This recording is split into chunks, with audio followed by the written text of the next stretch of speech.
Right guys and girls, Mark Crossfield here, answering your questions on my Ask Golf Guru channel. You might think this is just my normal channel, it's not, it's my second channel, so if you're not subscribed, give it a subscribe and ask a question. You might get an answer in a video form. James is saying, good tip, but how do you avoid swaying in the backswing? How do we avoid swaying in that backswing?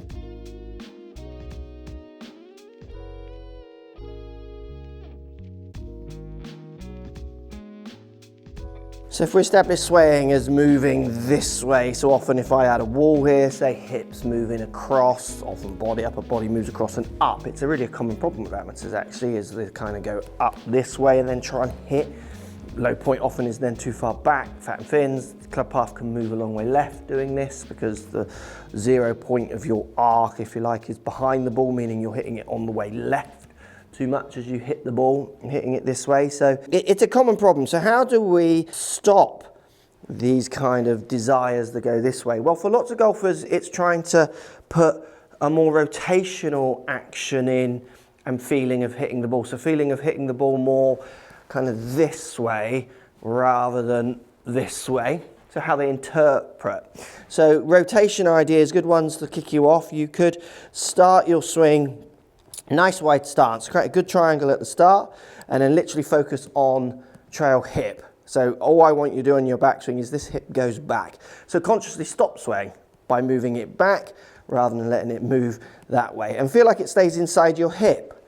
So as I move, as I turn, as I rotate, I'm trying to keep it inside my hip. So a conscious effort to literally turn your action into a rotational around your hip is quite good. And then rotational on the way through. For lots of people, that instantly stops them swaying. Like it's a fight, they have to work at it, but it gets them moving this way. So feel almost like you've got two skis on your feet and you're trying to move this way to hit the ball. So you're really pushing these skis this way and this way. Opposed to if you had skis on your foot, imagine if you went like there and there, you're going to feel like you're going to fall over.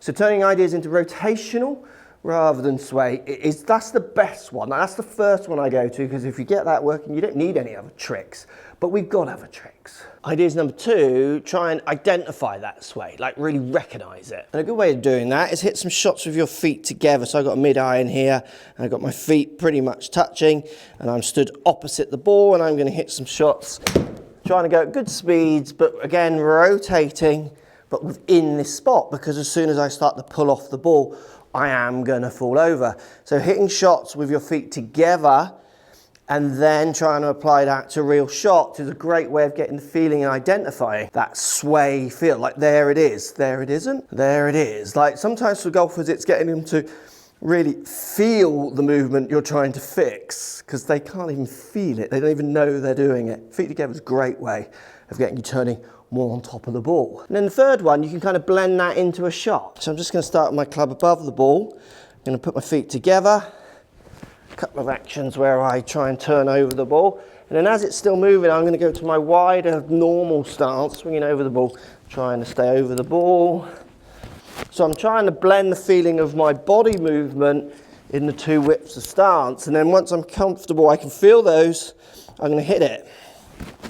Not with feet together, but with feet at normal width, to try and apply that feeling. Blending this into a normal stance is a great way of making sure you can take it to the course. And that's the danger with some drills.